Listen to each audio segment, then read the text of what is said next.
ganyan siya. Ganito yung color niya. Pero tignan mo.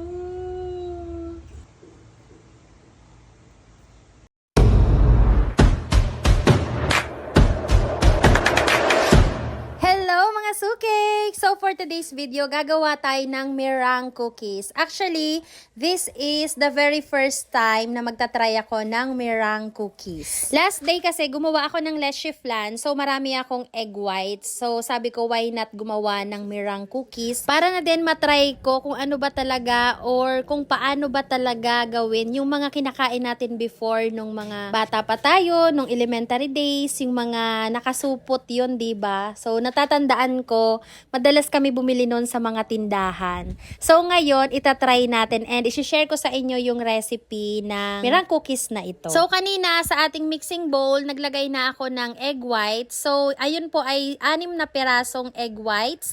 Tapos naglagay ako ng 1/2 teaspoon ng cream of tartar.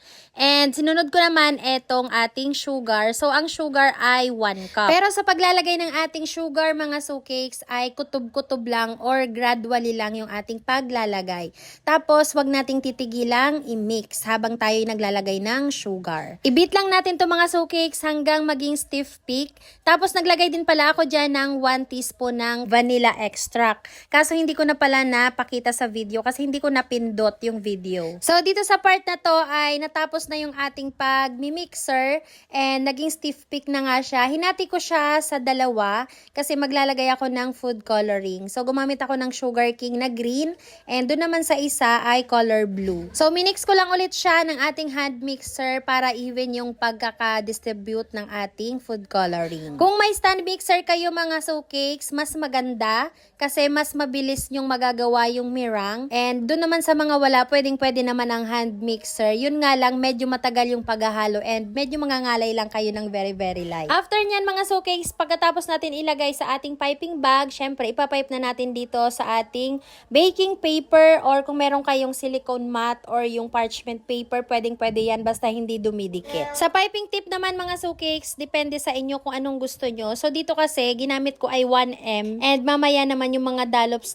ay gagamitin ko yung 9FT. After natin yan mapipe lahat mga sukeks, isasalang natin siya sa oven ng 100 degrees Celsius for 60 minutes to 80 minutes, depende sa oven nyo. Ako kasi 1 hour lang, tinapos ko talaga yung 1 hour kasi since first time ko tong gagawin, sinunod ko lang yung nasa recipe. Tapos, after nyan mabake mga sukeks, hindi nyo muna siya bubuksan ng 2 hours. Yes, ikukulong nyo muna siya sa oven ng 2 hours para tuluyan siyang matuyo. And then, after nyan, ilalagay nyo na siya sa container. So, dito, nag-iba yung kulay ng aking meringue kasi siguro nasobrahan siya ng baking time. Pero, alam nyo yun, masarap pa din naman siya. So, wala namang problema kasi si Prince at ako lang naman yung kakain nito. So, try naman natin itong isa.